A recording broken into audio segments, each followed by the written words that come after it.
اور انس رضی اللہ تعالیٰ عنہ روایت کرتے ہیں کہ نبی صلی اللہ علیہ وسلم رکوع کے بعد 1 مہینے تک دعا کرتے تھے قنوت نازلہ۔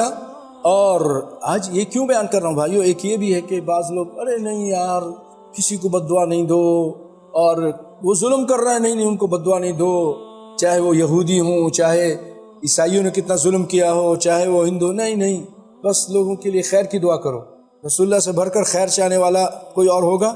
رسول اللہ تو بد دعا کر رہے ہیں۔ کچھ ایسے بھی ہوتے ہیں جو امریکہ میں اور لندن میں رہ کے آ جاتے ہیں نا، اب یہ لوگ پوری دنیا میں جو پھڈے بازی کر رہے ہیں، ظلم ستم کر رہے ہیں، نہیں وہ لوگ بہت اچھے ہوتے ہیں، بڑے مہمان نواز ہوتے ہیں، بڑا اخلاق اچھا ہوتا ہے، اخلاق تو اچھا ہوتا ہے، لیکن وہ منہ میں اخلاق اچھا ہے، آپ کے سامنے پیچھے سے چھری مارتے ہیں۔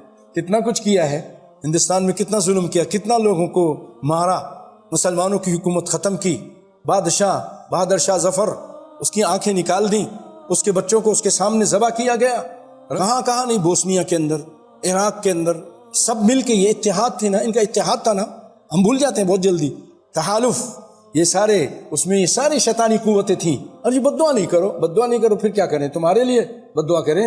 تم جو ان کی حمایت کر رہے ہو تمہاری بد دعا کریں؟ کیسی بات کرتے ہو؟